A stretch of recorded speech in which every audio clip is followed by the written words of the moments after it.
Hello, ladies and gentlemen. Welcome to the first weekly pass down. I am the Grumpy Guard. During the weekly pass down, I will educate through dissemination of information, including debunking myths surrounding security, discussing current events that affect the security industry, and sharing experiences along the way.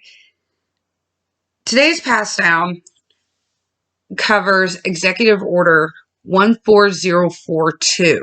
For those that don't know what that is, let me tell you.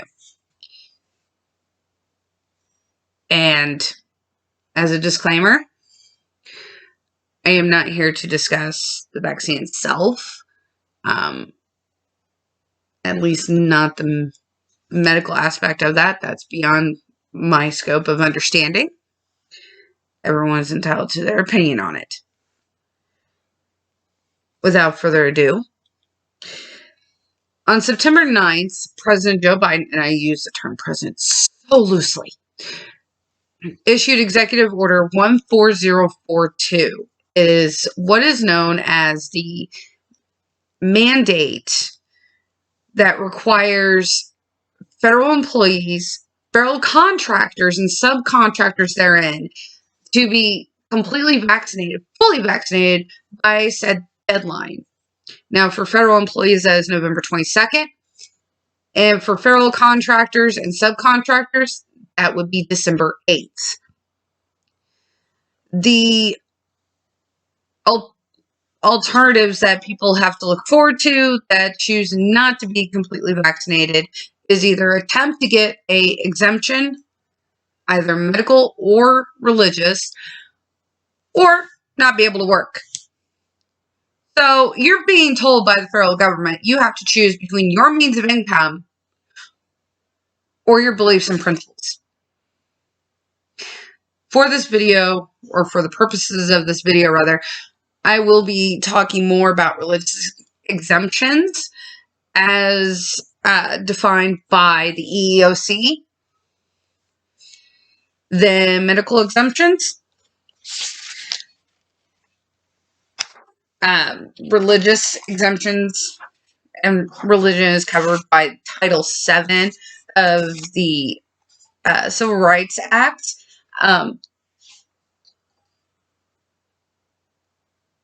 That given section in question covers employment discrimination. And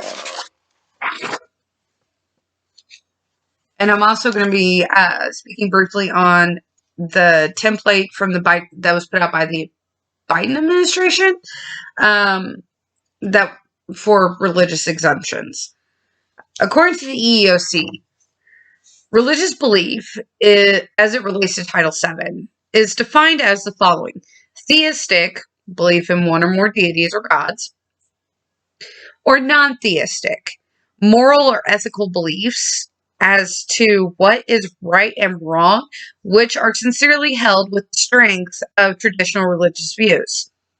Religion is broad and incorporates not only traditional organized religions, but also religious beliefs that are new, uncommon, not part of a formal church or sect, only subscribed to by a small number of people, and seem illogical or unreasonable to others. Title VII protections also extend to those who are discriminated against or need accommodation because they profess no religious beliefs. Now, the EEOC put out technical assistance press release, rather. Might as well call it a press release, on October 25th of this year. That states, employees and applicants must inform their employers if they seek an exemption to an employer's COVID-19 vaccine requirement due to a sincerely held religious belief, practice, or observance. Title VII requires employers to consider requests for religious accommodation, but does not protect social, political, or economic views or personal preferences of employees who seek exceptions to a COVID-19 vaccination requirement. Employers that demonstrate undue hardship undue hardship, are not required to accommodate an employee's request for religious accommodation. The template that was put out by the Biden administration is called a template request for religious exception to the COVID-19 vaccination requirement. It mirrors almost exactly what the EEOC technical assistants had just said. This template also happens to have 3 questions on it that are meant to trick an employee and force compliance with this mandate. The questions are, how long have you held the religious belief underlying your objection? Please describe whether, as an adult, you have received any vaccines against any other diseases, such as the flu.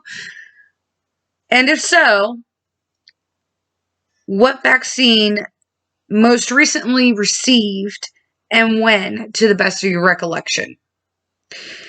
If you do not have a religious objection to the use of all vaccines, please explain why your objection is limited to particular vaccines. So, they want to know why you don't approve of the COVID vaccine. Essentially, might as well just say that. Make it easy. Now, the thing is, the problem that I have with the definition of religion and what they will not cover,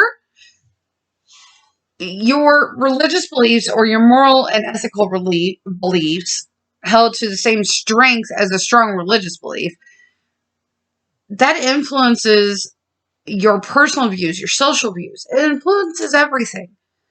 So, how? Just how? There has been political pushback to these 2 items. In an October 12th letter to the USDA Secretary, Tom Vilsack, Representative Vicky Hartzler from the state of Missouri stated, America is well on its way to combating this pandemic. More than 65% of U.S. citizens have at least 1 dose of the vaccine, with countless more individuals already obtaining antibodies, that could be dangerous, through exposure to COVID-19. In the months ahead, this pandemic will hopefully be behind us, and Americans can go back to normal again. But should Biden's mandate take effect, millions of workers will be targeted, terminated, and thus unfairly lose their livelihoods and careers because of an ill-advised vaccine demand by the federal government. Hartzler's ultimate concern lied with the potential negative consequences it would have on the agriculture and health industries in the state of Missouri. Because she's from Missouri, that's her ultimate concern. And the effect it would have on rural families in the state of Missouri. With federal offices experiencing short staffing at this present time, if this mandate was allowed to take effect and is allowed to take effect, it will result in the closing of vital offices that provide very important functions. In an October 19th letter to co-chairs of the Safer Federal Workforce Task Force, the Office of Personnel Management, Director Kieran Ahuja, I probably butchered that name, but that's okay. I apologize in advance. Not my goal. General Services Administrator Robin Carnahan, and COVID-19 Response Coordinator Jeff Zients.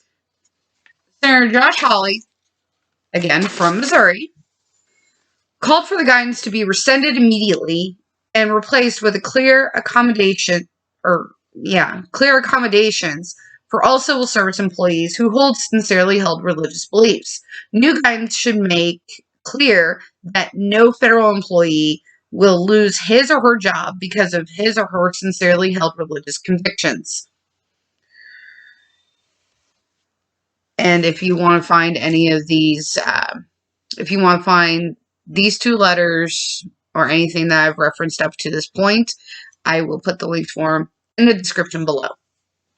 On October 28th, Missouri Governor Mike Parson signed Executive Order 21-110, 21-10,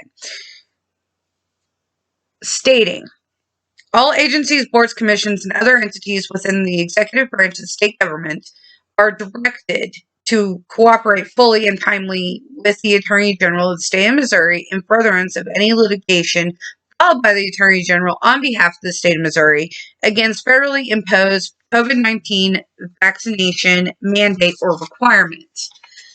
And oddly enough, the Attorney General of the state of Missouri did file a lawsuit against the federal government because of this COVID-19 vaccination mandate.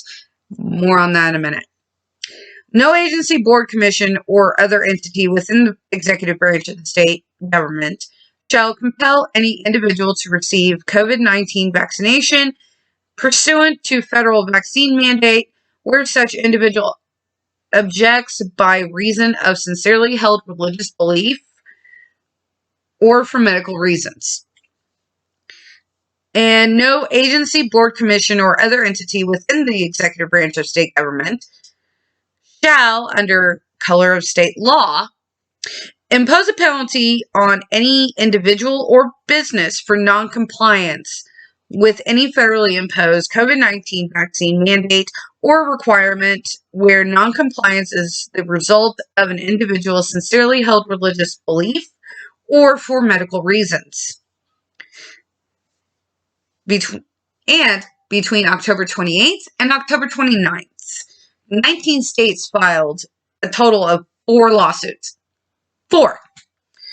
To stop the implementation of Biden's mandate, alleging it violates federal procurement law and violates the 10th Amendment. The 10th Amendment,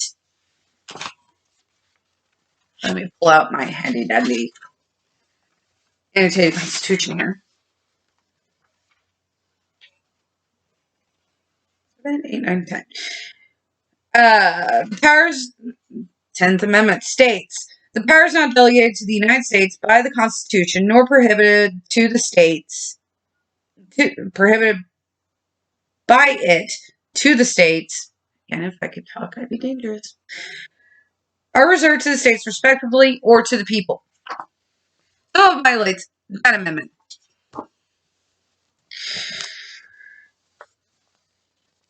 So, just to recoup,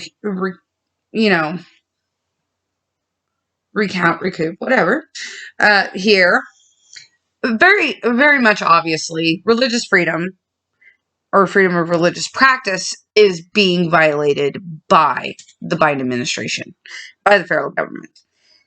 There is also an issue with the implied right to privacy as granted by, or as deemed and granted by the United States Supreme Court, which can be derived from the following amendments: 1st, 3rd, 4th, 5th, 9th, and 14th. The right to privacy can legitimately be used as an argument thanks to controversial topics such as abortion. If the federal government, or state government for that matter, well, the state government shouldn't be able to, but if the federal government cannot legislate or tell a woman what to do with her fucking uterus, the federal government shouldn't be able to tell someone when to inject something into their body. Anyone who claims to be pro-choice and supports this mandate is a goddamn hypocrite. You're not pro-choice at that point. This violates a person's right to autonomy.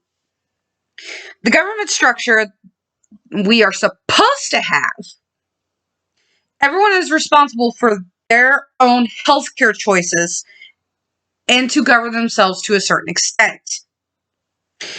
To assert that the federal government has the power to make such decisions for us gives way to an authoritarian form of governance and tells me there is a certain expectation for the citizens to trade their freedoms for a twisted sense of security or a twisted sense of safety. If you see this as an extreme government overreach, like I do, please sign the petition in the description below and let Joe Biden know that we, the people, do not agree with this abuse of power. Thank you. If you liked what you saw, if you liked the content, please like and subscribe. Click the bell for notifications. I'd very much appreciate it. I'm just getting started.